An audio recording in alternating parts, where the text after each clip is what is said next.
Previously on Alan Wake, Alice has been kidnapped. Alan, please help me. Alice? You'll do exactly what I say if you ever want to see your wife again. I can't tell anyone except my agent Barry. Damn it, Barry, they'll kill her! You're my best friend, and I'm worried that you're not right in the head. The ransom is a manuscript I supposedly wrote that's coming true before my eyes. It happened just the way it was on that page. So dark. I have found only a few scattered pages. I want the entire manuscript. The deadline is in 2 days. I found Mr. Wake's pages.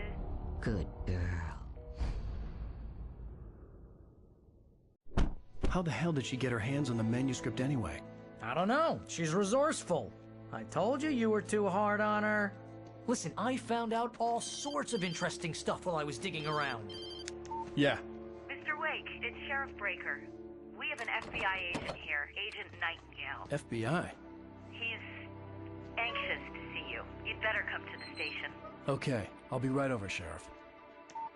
Let's make this quick, huh? Help you folks? Name's Randolph. I'm the manager. We're looking for Rose. Works as a waitress down at the diner. Rose, sure. Nice girl. Who wants to know? I'm Alan Wake. The writer, huh? I heard on the radio you were visiting. Well, I'll show you her trailer. That Rose, she's a nice girl. Always pays her rent on time. As I was saying, Al, I found all sorts of weird stuff from the local newspaper's archives. This place is crazy. Disappearances, mysterious deaths, urban legends come true, and, get this, most of this stuff takes place around Cauldron Lake. Well, you ain't wrong, mister. The Indians thought the lake was a doorway to the underworld. I'm the God-fearing type myself. I don't hold with that sort of thing. Yeah, okay. Anyway, there was an island there owned by a guy called Thomas Zane. Now, some of the articles I found about him make him out to be a famous writer, but I ran a bunch of searches, couldn't find a single thing he wrote. Zane was heavily into diving, so much so that the place came to be called Diver's Isle. But the volcano under the lake erupted in 1970, and Zane went down with the island.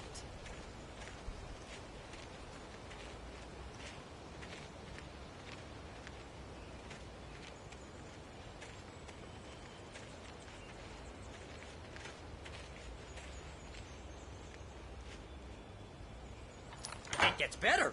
A local girl, Barbara Jagger, drowned in Cauldron Lake just a week earlier. They were lovers. Sure, Jagger's a local spook store. The Scratching Hag. Comes for you in the dark. Childish stuff like that. Anyway, Al, I'm just getting to the best part. All of the articles about this stuff were written by Cynthia Weaver. I asked around, and she's that crazy bag lady you met. What, the lamp lady? She can be a little loopy, but she's not homeless or anything. Yeah, anyway, she knew both Jagger and Zane before they both died, and she had some kind of a breakdown.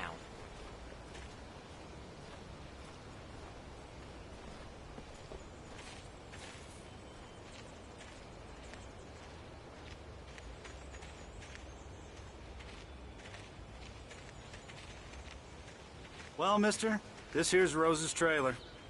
You mind me asking what you want with her? We're just here to talk to her, pal.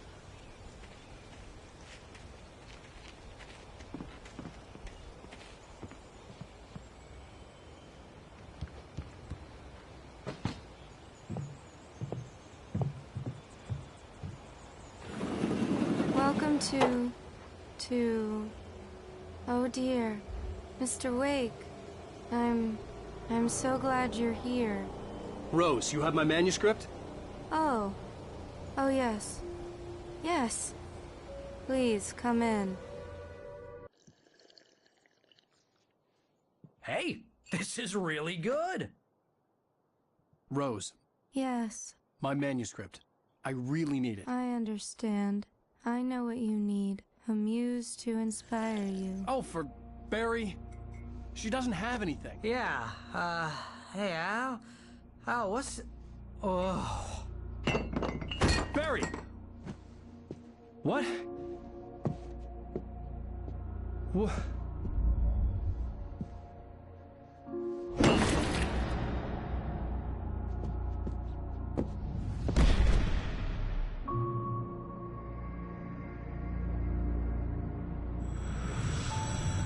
It's coming for you, hiding in my barber's skin. I'm too weak to stop it. You must turn the lights on. I promised I'd come visit you and your lovely wife. You must finish what you started. I insist.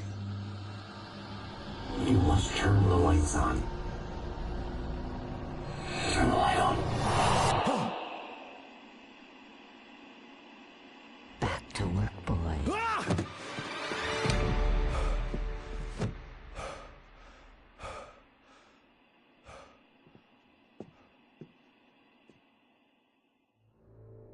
I felt nauseous, hungover. Only anger kept me going.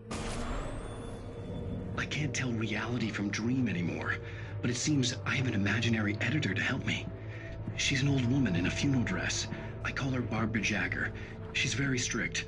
I'm writing faster and faster. My manuscript is being heavily revised. The edits are getting very aggressive, and each day there's less of me and more of her. I hate it, but I know she's right. She promises me I can save Alice this way. She knows more of this than I do. About the complex incantation I'm attempting. About this place. She's worked with another writer under similar circumstances, Thomas Zane. The genre of the story seems to be shifting. It's turning into a horror story. I'm getting close. I can feel it.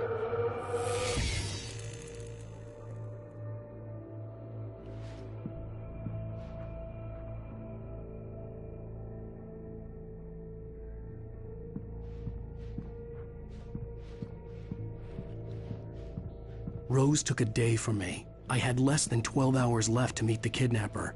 All I could do was get Barry into the car, work something out once I got on the road. Barry was out of it. He was way too heavy to carry. You're right. I deserve more money. I'm so handsome. My gun and flashlight were gone. I'd have to find a way to get Barry into the car as quickly as possible.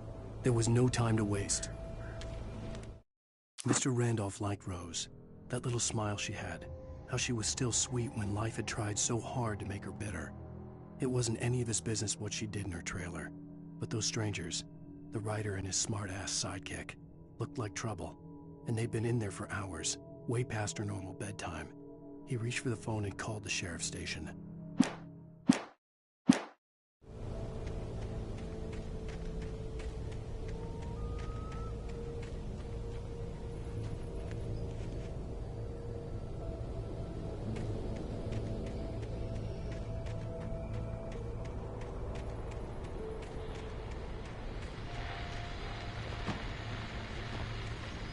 I just stepped outside to catch a breath of fresh air. Let me tell you, the weather's getting heavy.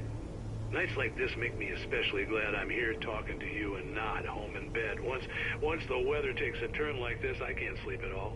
It's all tangled bed sheets and dark thoughts, punctuated by the occasional plunge into nightmare. Is it just me? Well, perhaps it is. But I hope I can make the night a little bit easier to get through. Caller, you're on KBF FM. Hey, Pat, it's Walt Snyder. What's on your mind, Walt? Well, I am the way you are, but, well, I can't sleep either, you know? I just been staring out the window here, trying to make sense of it all, but, I ain't been drinking either, you know? I just... Well, you sound like a man with a problem, Walt. Yeah,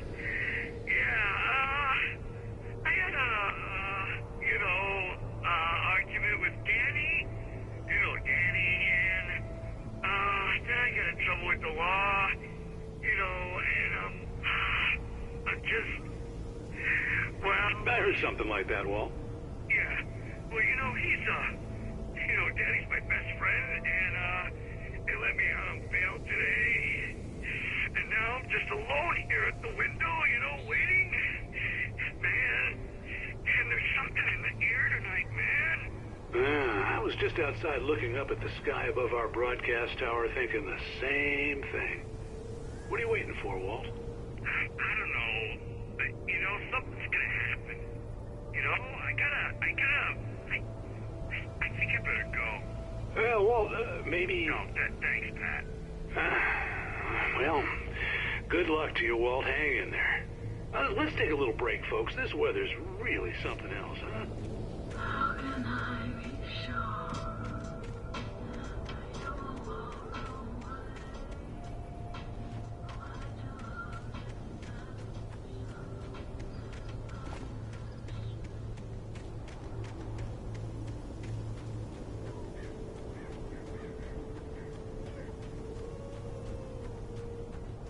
Oh, you're gonna get it now.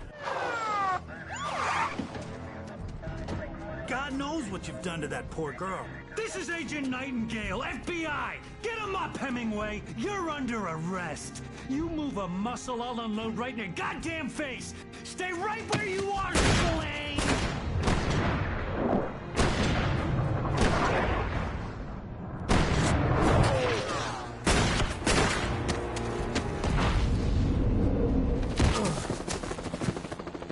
What are? I'm standing right here, you goddamn maniac!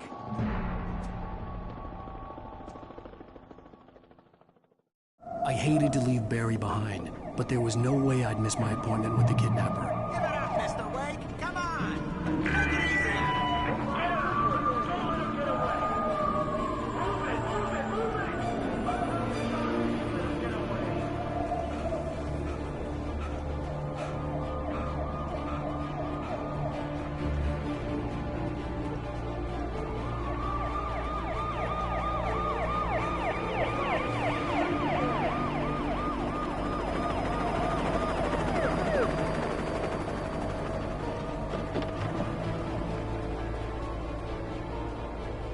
Stop running!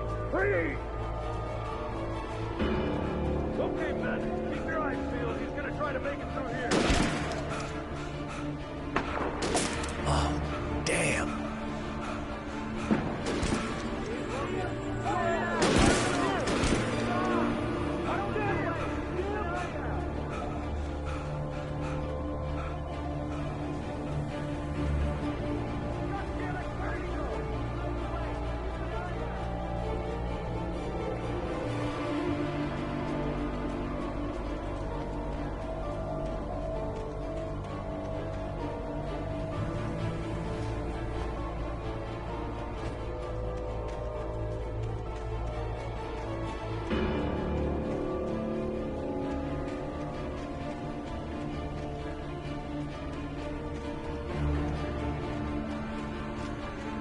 God! Come on, guys! We need to head him off! For decades, the darkness that wore Barbara Jagger's skin slept fitfully in the dark place that was its home and prison. It was hungry and in pain. It dreamed of its nights of glory when the poet's writing had called it from the depths and given it a brief, terrible taste of power and freedom. The rock stars had stirred it from the deep sleep the poet had sunk it back to in the end. When it sensed the rider on the ferry, it opened its eyes.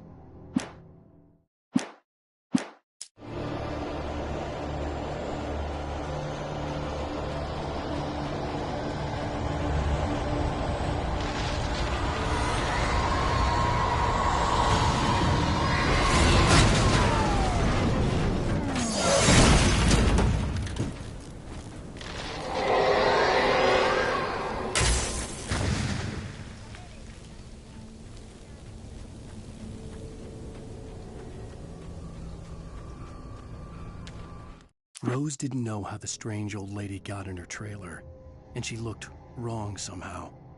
The woman showed her teeth in an approximation of a smile and traced a finger down Rose's cheek. "Pretty girl," she said. Rose felt as if she was falling asleep, but her knees didn't buckle. The crone spoke in a whisper, her words ice cold and dark in Rose's ear.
This horror was everywhere I went, circling me.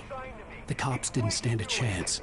They were after a writer, not a monster. Took out my deputies? Are you kidding? I mean, have you seen this guy? He wears a tweed jacket. Over. He's the guy we're chasing. If it's not him, who then? Bigfoot? Over. I don't know yet, but I'm not in the habit of jumping to conclusions. That tends to come back and bite you in the ass. Out.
This is James. Mulligan, Thornton, come in. Over. Thornton here. James, we got both Wheeler and Rose in custody. They didn't put up a fight or anything. But anyway, hey, what you... Come on. Sit down and give me that. James, Mulligan here. Over. Go ahead, Mulligan. Over. We got Wheeler and Rose here. Wheeler's drunk or hopped up on something. Speaking of which, that Fed had a pretty distinctive whiff of Otis Scotch about him, you know what I mean. Over. I don't have anything on that, Deputy Mulligan. Over. Well, whatever. Anyway, Rose is just being plain weird here. You better get Doc in to take a look at both. Over. Gotcha. You better get them here quickly. The, Fed's gonna want to interview Wheeler. Over. Oh, yeah, I'll bet he does. Looks like they have a lot in common. Mulligan out.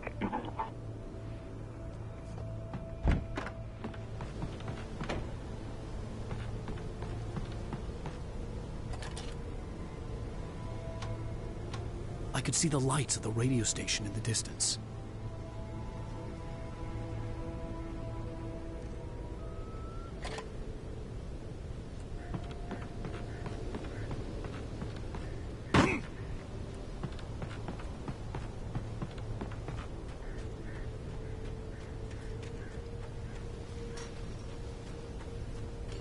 I imagined that the broadcast tower in the distance was part of the local radio station.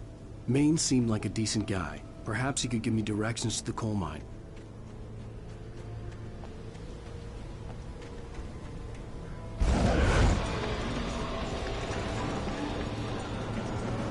Unnatural shadows clung to the gate. The darkness that was after me was trying to stop me. I wouldn't get through without a light. There was no power to the searchlight.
It took me a moment to recognize the flashbang grenades.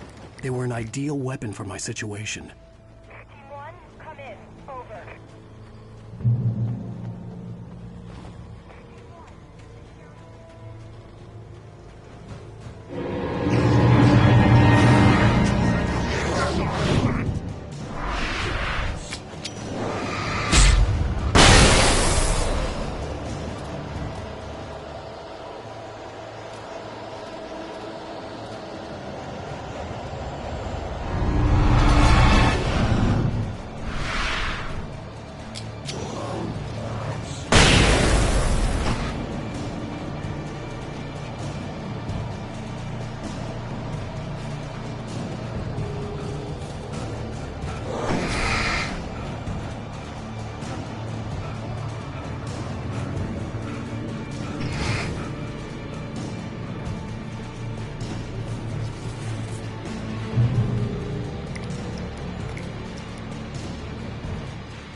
Call. You're on KBFFM with Pat Maine. It's Milt Peabody, Pat. What's on your mind, Milt? Well, I live near the trailer park, Pat, and there's a big ruckus going on over there. Well, that's just up the road from me, too. What's going on, do you know? I don't know, but there's a bunch of police cars there, lots of sirens, a helicopter buzzing around, and I think I heard some gunshots. Gunshots? Yes, sir, like from a pistol. So can you find out what's going on? Because it's just next door and they're popping off guns there. They're still shooting? No, it was maybe 10, 15 minutes ago. It sounds serious, Pat. I'm telling you, it don't sound like no party. Well, I'm certainly going to give the station a call, Milt. Okay. You'll hear it here as soon as I hear from them. Okay, thanks.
Touched by the dark presence, Rose was lost in a dreamland where everything was drawn in black and gray crayons.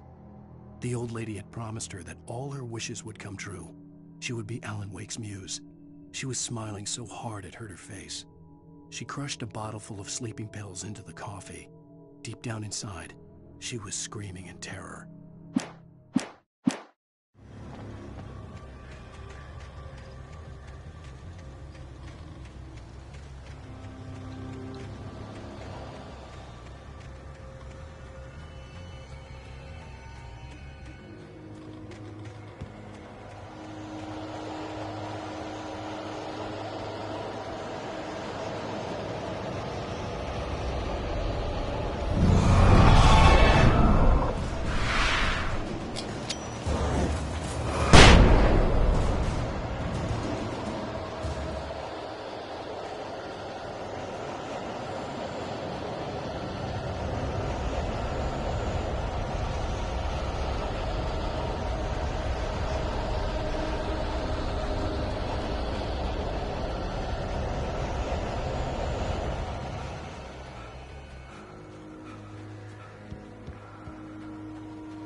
would lend me a car to get to the coal mine. It's Lorna Miles. Oh, hello, Lorna. What do you have for us?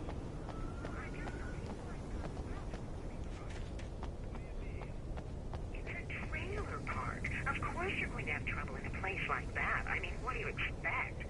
The sheriff should be helping us normal citizens instead of wasting resources on those people. Well...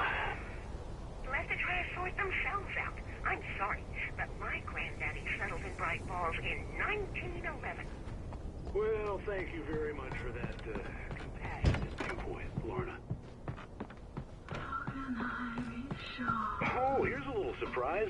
The famous writer Alan Wake just walked in. Folks, I'm going to see if I can talk him into an interview. Come on in, Mr. Wake.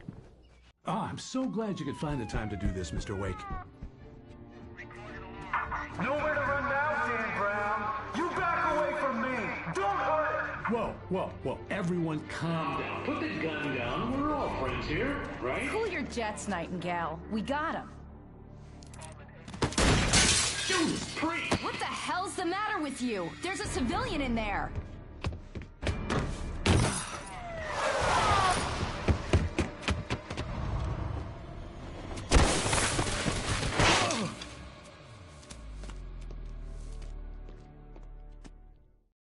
I'll get you yet, even if it kills me. You hear me? You hear me, H.P. Lovecraft? I had fallen off so many cliffs it was ridiculous. That's what you get for naming a book The Sudden Stop. It was probably good I hadn't had the chance to tell Maine where I was going. I'd have to lose the cops and find my own way to the mine. Nightingale stared through the broken studio window into the dark woods. He turned around, started to walk out, but Maine grabbed his arm. "Young man, you almost shot me. You don't shoot off rounds at people like that. What's the matter with you?" Nightingale shook his arm free, marched out. His cheeks burned with rage and humiliation.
Danny had stepped out, but what stumbled back in was something else. Something alien.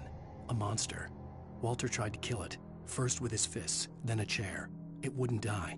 Instead, it kept coming, unaffected by the beating it had taken. After Walter managed to kick it down the cellar stairs, fear took over. He ran, got behind the wheel, gunned the engine. The booze wouldn't make him forget, but he knew he had to try.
There was no sensible reason for the power company work lights to be here. It was almost as if they'd been left for someone like me to use.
The bulldozer's engine roared to life. Mud and rocks flew as it fought for traction.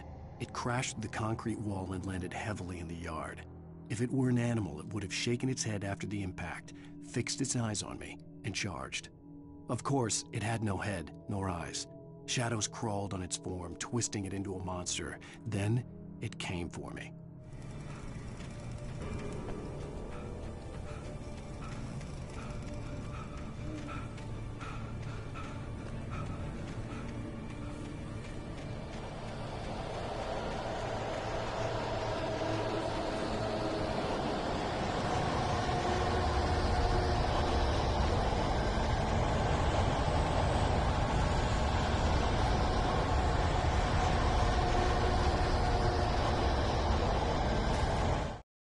Sarah trusted her gut, and her gut said Agent Nightingale was an asshole. He felt wrong, and it wasn't just the smell of stale booze. It was in the way he flashed his badge, pulled rank, the look in his eyes when he wanted answers. Where was Alan Wake? What was this about an accident? Where was his wife? And most importantly, why did she let Wake go? He wouldn't answer her questions. Federal business was all he'd say.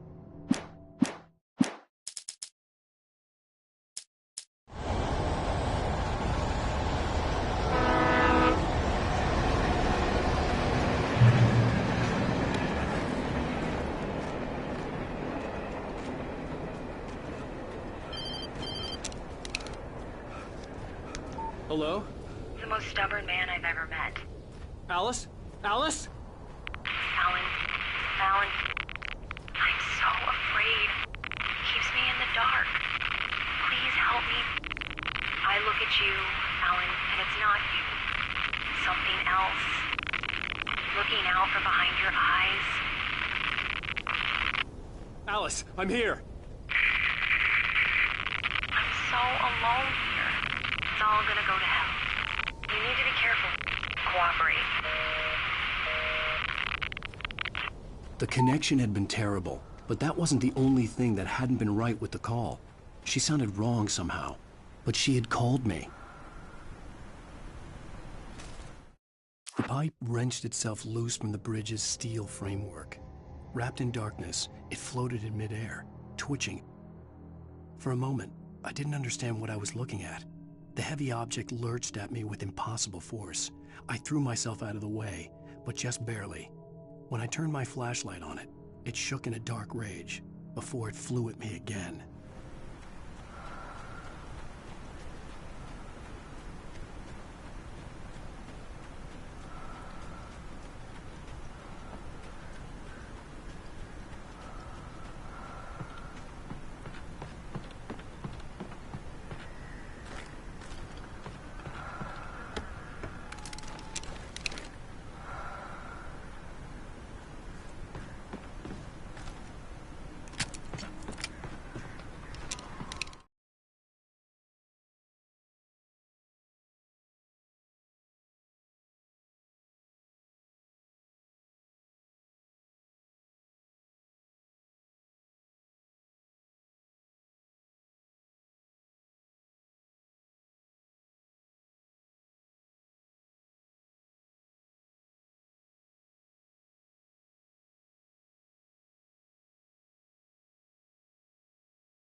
could see a railway bridge up ahead, and a warehouse of some sort on the opposite shore. I hoped I could find a car from there.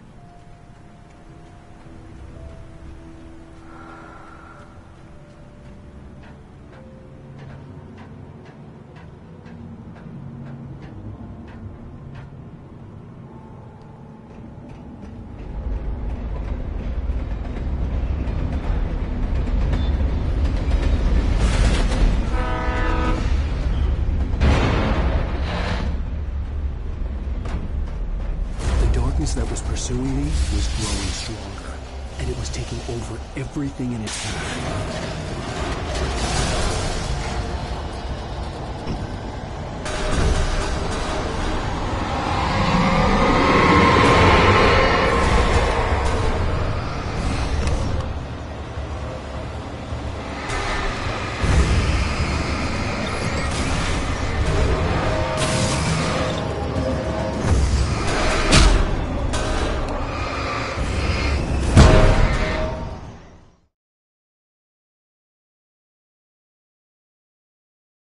I hoped I could find a car from there.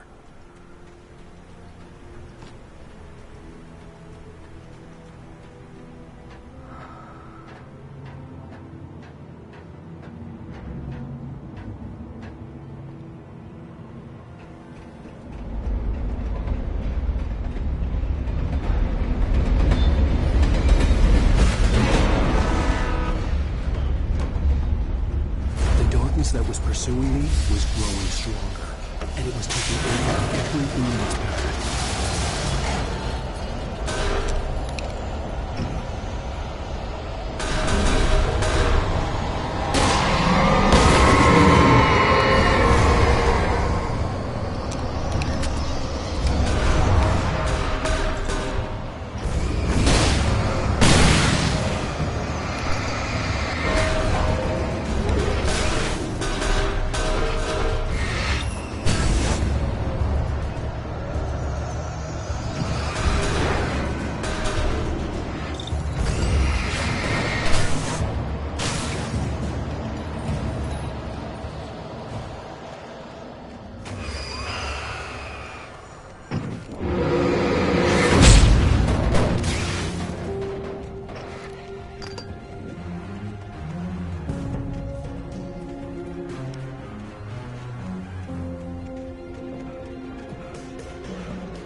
I slammed the door shut right in his smug face.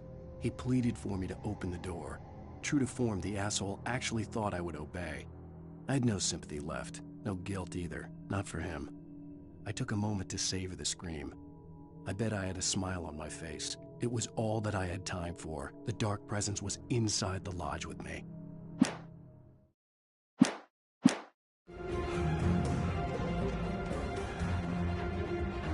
As a teenager, just starting to get interested in writing, Stephen King had been a source of inspiration to me. I thought about all the inanimate objects that had come to life in his books. No one is safe in a good horror story. Certainly not the protagonist. That's what makes them fun. This was anything but. The darkness could possess anything, and it was getting closer.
existence for granted, unaware that they are merely a thin veneer of desperate self-delusion, covering a vast cosmos of madness and horror. All too often, the stars are right. In Night Springs. Tonight's episode, A Family Occasion. Journalist Alvin Derleth's trip to study the local customs of an insular community in Night Springs has been less than successful. Until tonight. Well, I'm glad you changed your minds about this. Ancient customs, local mythology. My editor loves this kind of stuff. Well, Mr. Derleth, we don't want to feel like we're on exhibition. But you have demonstrated the seriousness of your intent. Oh, I am serious. Really, just do your thing. I'll stay out of your way and observe. Actually, I thought you could assist us. I'm afraid we are a man short. It would provide you with an intimate perspective. Could I really? Of course, Mr. Derleth. Well, I guess that's the least I... What would I have to do? Oh, here. Let me show you with a kiss. What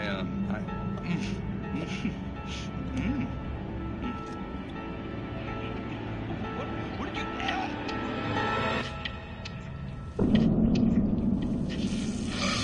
Oh, Mr. Derleth, you have well pleased Nixie Perka, the dweller in flesh. Your body shall host his 1,000 young, and all shall be glory.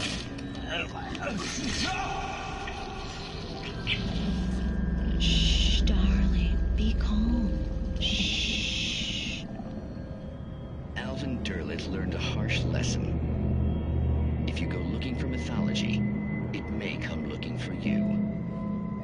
And such quests always bear fruit. Night Springs.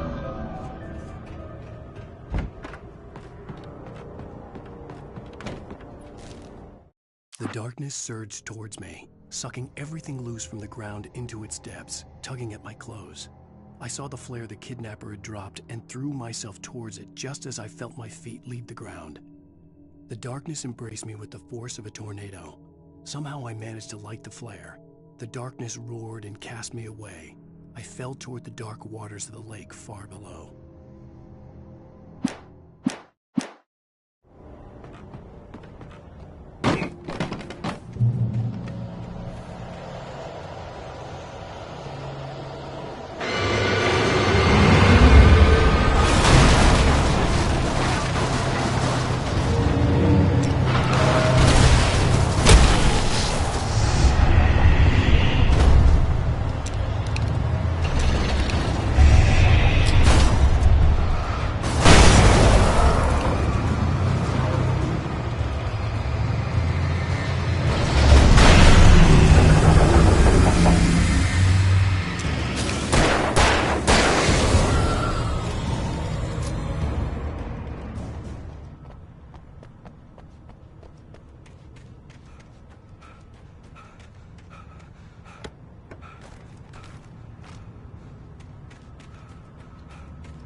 I had never been this glad to see the sunrise. I had a couple of hours to get to the coal mine.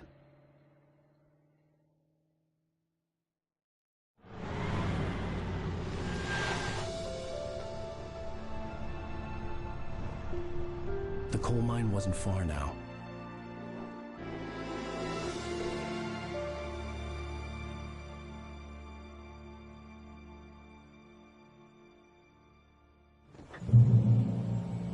Today, I would meet the kidnapper, and he would give me Alice. I wouldn't give him any other choice.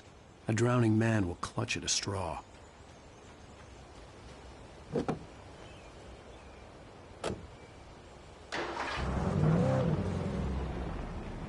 Little by little, without realizing it, I'd come to believe that the story in the manuscript was coming true. The current of its narrative had taken me deeper and deeper into dark waters. Alice had been taken from me. Barry was probably in jail. I was a fugitive from the FBI. The whole world taken over by the Dark Presence was trying to destroy me. It all felt real, but it matched a textbook case of insanity. Even during daytime, I was being stalked. The bridge must have collapsed only moments after I'd crossed it.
This is Pat Main, and you're listening to KBF-FM. Folks, I want to apologize for kind of abandoning you to that looping music track last night, but I was detained. You see, I encountered a big-shot G-man with an itchy trigger finger who could use a lesson in manners and a boot in the ass, not necessarily in that order either. Now, folks, I know I'm not being very informative here, and I apologize for that.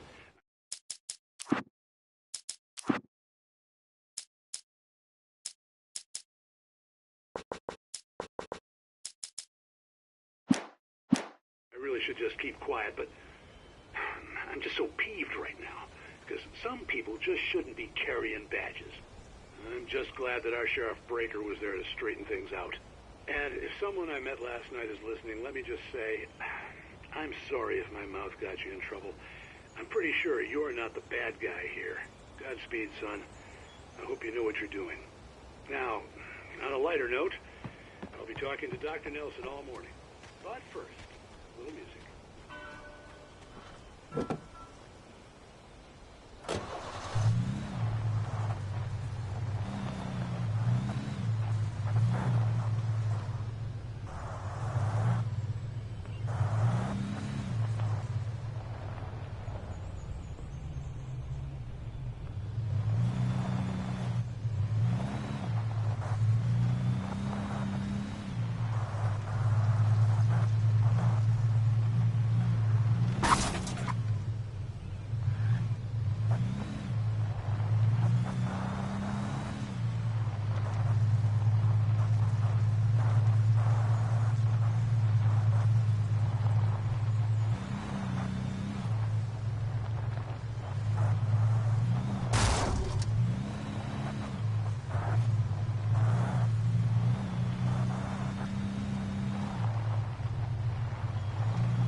Welcome back to KBF-FM. Hope you enjoyed that tune. Now, Doc, you were talking about life and finding that special someone, that soulmate. Well, you were talking about that. I was saying I don't buy it. Well, see, to me, that's strange, because I always pegged you as a hopeless romantic. You got me there, Pat. But I think love's where you look for it. And you need to do a lot of looking, sure.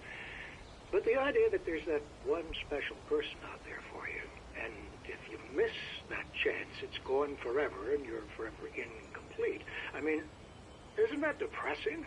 Or, heck, childish even? Hey, there's plenty of fish in the sea.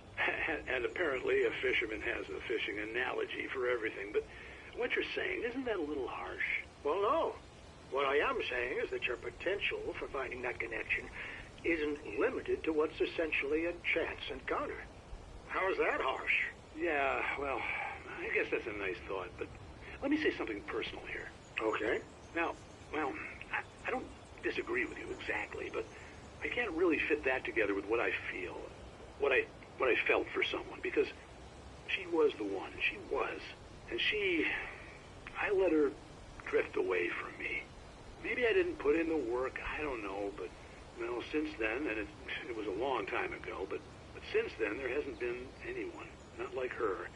And I'm not saying I dwell on her or haven't moved on. I like my life. I'm not living in the past, but I do miss the way she completed me. You can't argue with the heart, Pat. I'm sorry, folks. I had kind of a scary experience last night, and let's just say it's shaken a few things loose.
For Mott, spying on the writer on the ferry had been a disappointment.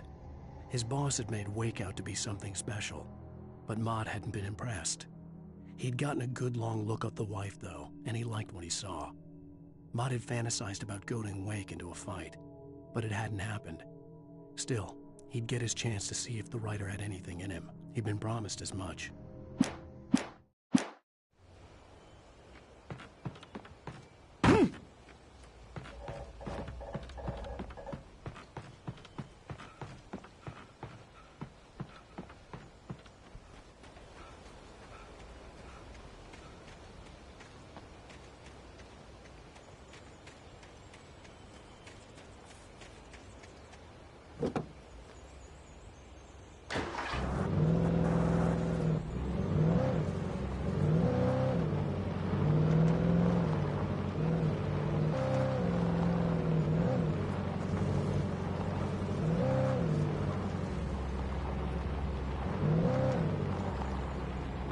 I was early. I was supposed to meet the kidnapper at noon in the main building. The coal mine was quiet. It was a museum now.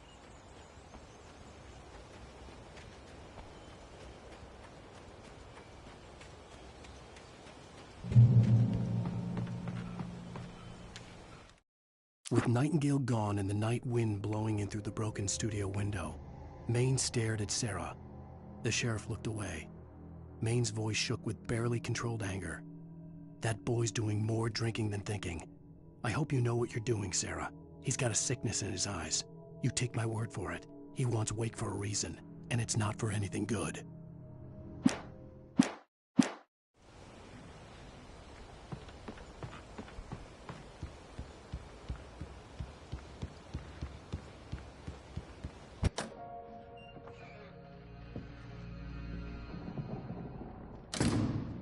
I didn't want to go outside. Cops had to be looking for me. The noon sun turned the place into a sauna. The day dragged on. Different scenarios ran through my mind. Ways of how I'd torture the kidnapper to get Alice back. Or the different horrible things he could have done to her. I imagined her dead. I had no way of knowing she was still alive. It was killing me. I was running on blind hope. It was all a waste of time. the bastard never showed up.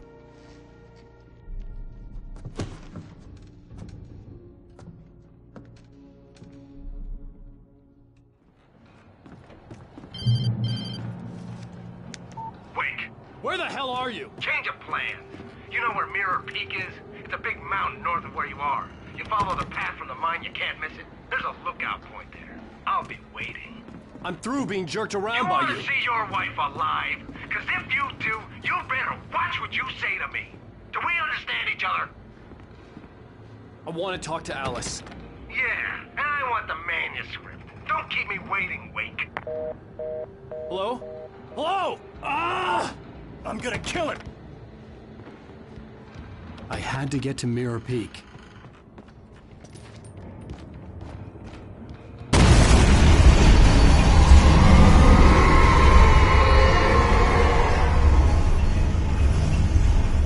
It was close. Maybe closer than ever before.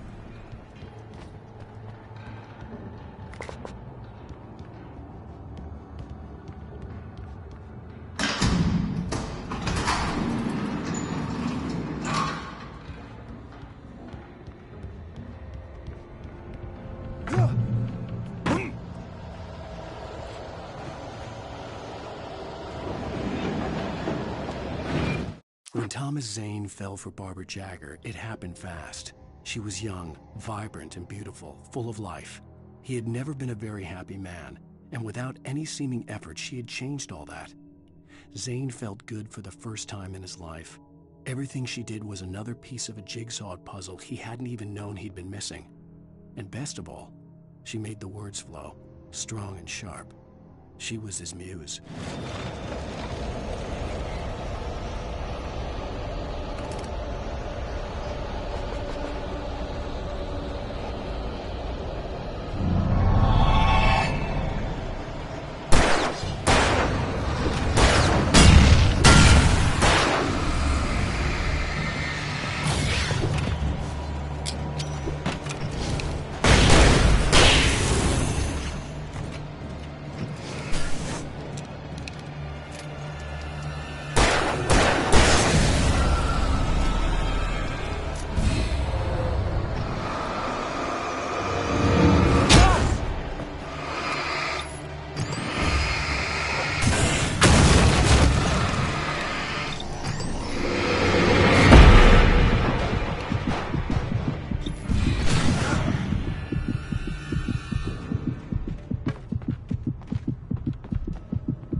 The only way to reach the hillside ahead was to go through the building. I had to find a way to avoid electrocution.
Some of the Taken retained echoes of their former selves, but these were just the nerve twitches of a dead thing.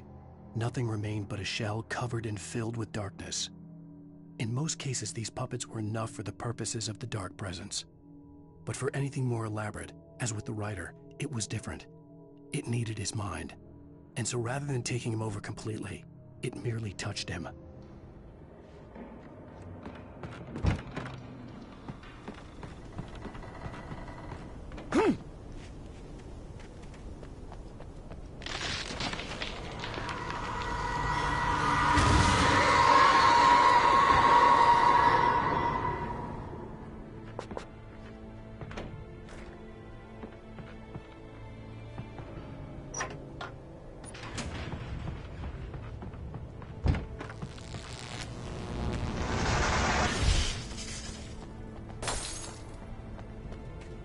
There was no way the flashbang grenades were standard power company equipment.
I stared through the bars of the jail cell. Barry stood behind me, swaying on his feet, looking as ill as I felt. Agent Nightingale stood on the other side of the bars with Sheriff Breaker. Nightingale had a stack of manuscript pages in his hand. He seemed unhinged as he gloated. "Well, I've got you now, Raymond Chandler. It's all here. All the evidence, including conspiracy to murder a federal agent."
I had no real plan.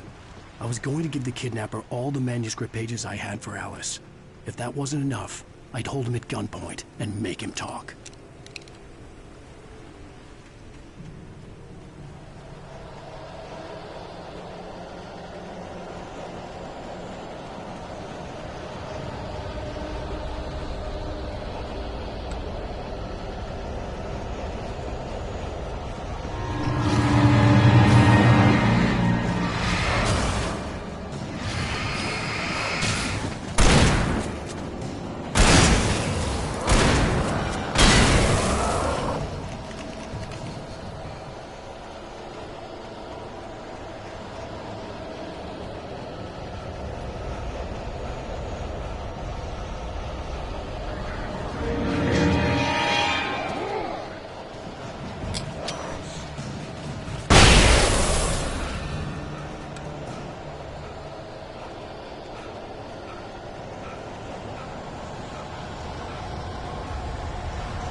The dark presence was moving ahead of me in the same direction I was going. A cold feeling settled itself in the pit of my stomach. Was it going for Alice? The graveyard shift may cause cancer.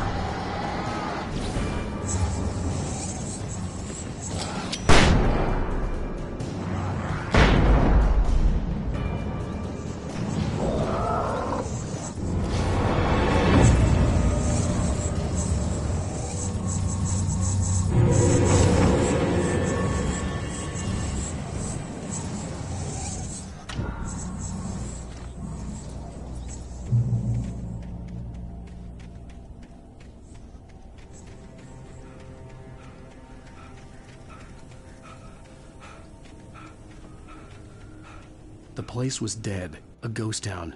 Had been for decades, maybe a century.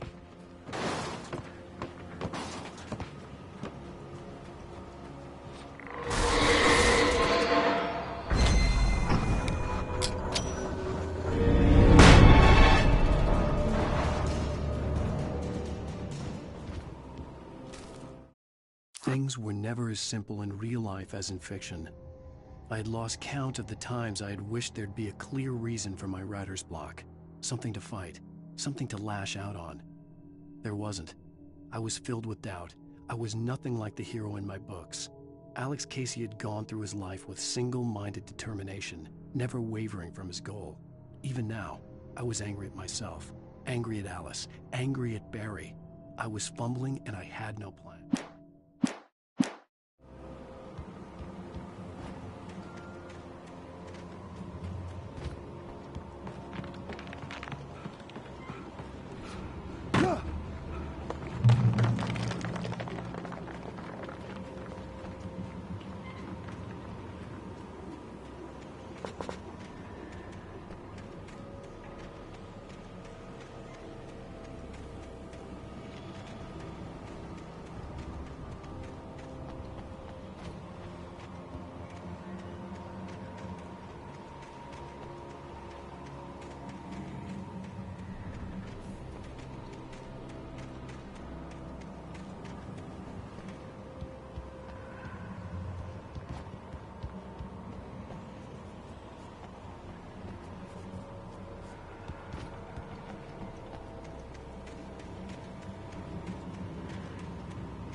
outside of writing is a struggle.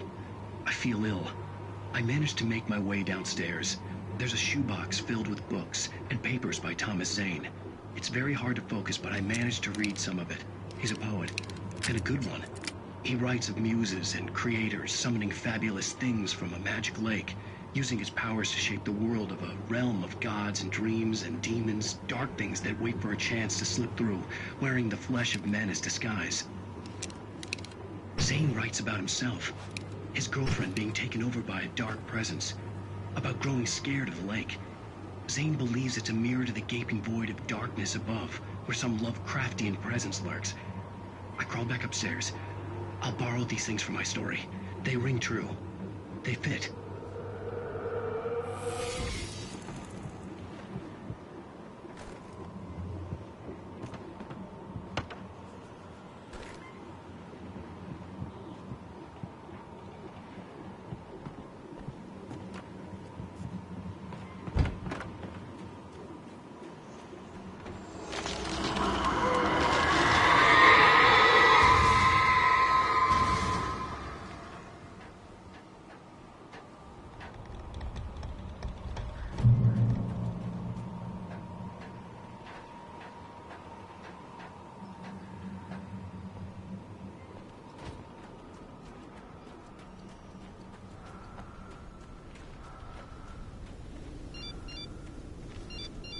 The kidnapper had sent me a text.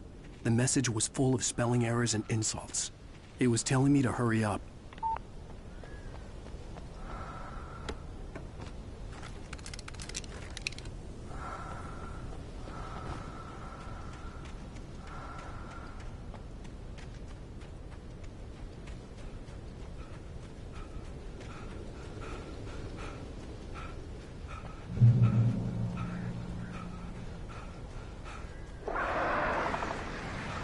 Birds.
Without warning, the headache stabbed at my brain.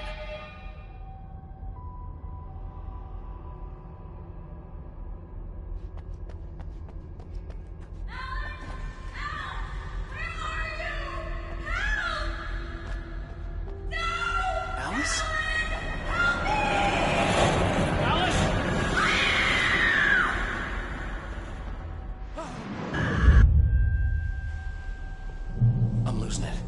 I gotta get out of here.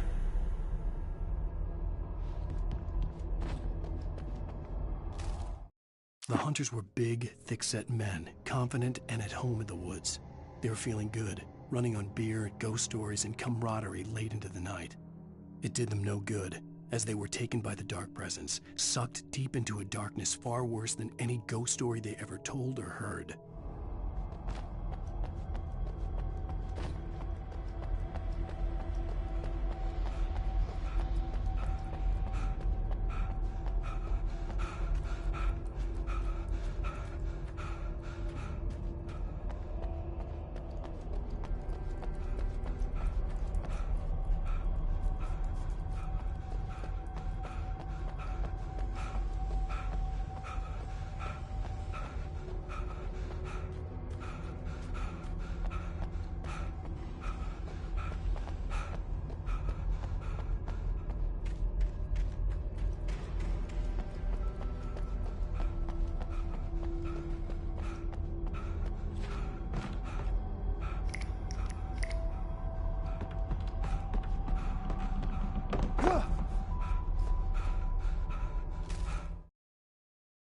Even behind the closed doors and curtains of his grimy room at the Majestic, the local motel, Nightingale could feel the locals' eyes on him, the unrelenting pressure of their judgment. He forced it out of his mind. For all he knew, they could all be under Wake's spell already. You do what you have to do to get the job done. He took comfort from the bottle in his hand. Please, he thought, just let me get through this.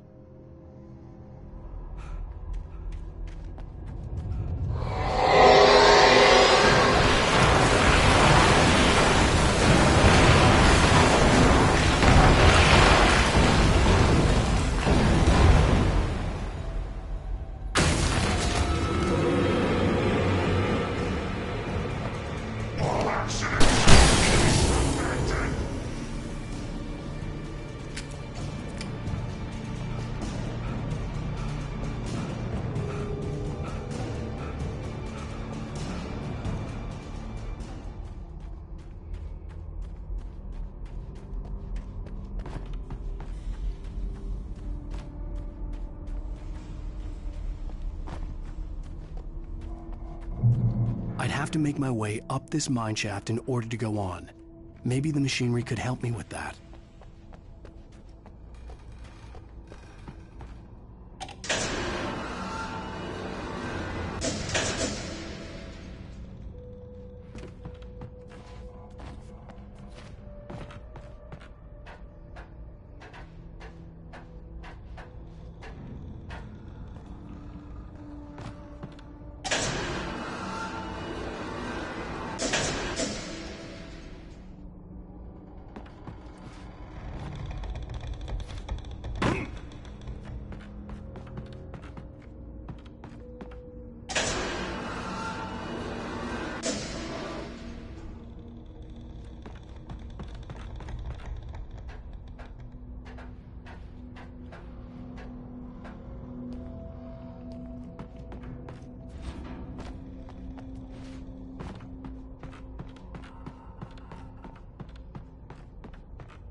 Lightning flashed behind the windows of Cauldron Lake Lodge.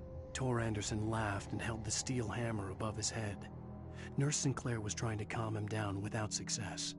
Tor grinned madly and shouted, "My hammer's up. Here's a friendly poke from Molnir, wench." He brought the hammer down with all his might on Sinclair's head. "We're on a comeback tour, baby."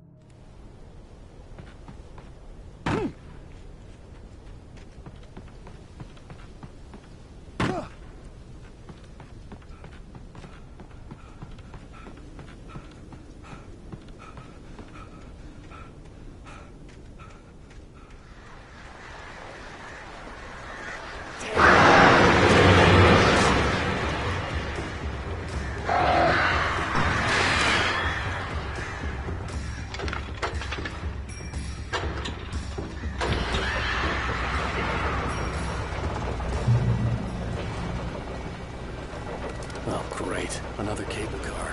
Just great.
Mott had checked all of Stucky's rental cabins.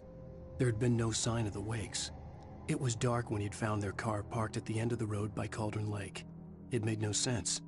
They must have taken a wrong turn, but there was no sign of them, and the car had been there for hours already. Frustrated, Mott stood on the rotten ruin of the footbridge that had once led to Diver's Isle before it sank beneath the waves years ago. The boss wouldn't be happy.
I could see Cauldron Lake. I thought I could make out the spot where the island and the cabin had been.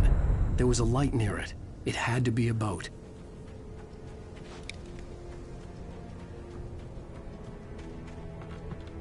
I was close now. I had to get there fast. I dreaded what I would find. I tried to hold on to Alice, but her form melted away. I was losing control. Dr. Hartman stood in her place. I wanted to hit him, but my arms were jelly. He smiled. It was a reassuring smile, and I hated him for it. I had to give you a sedative. Don't fight it. You went through another rough period. Right now, it's very important that you stay calm. We don't want you to have another episode. You're a patient at my clinic. Have been for a while now.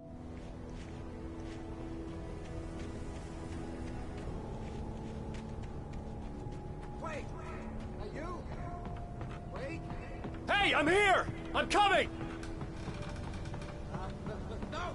Get away! I'm sorry. Please, lady. The boss didn't know who he was messing with. I didn't know. I swear, I didn't know. We don't have a wife. We don't know where she is.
Previously on Alan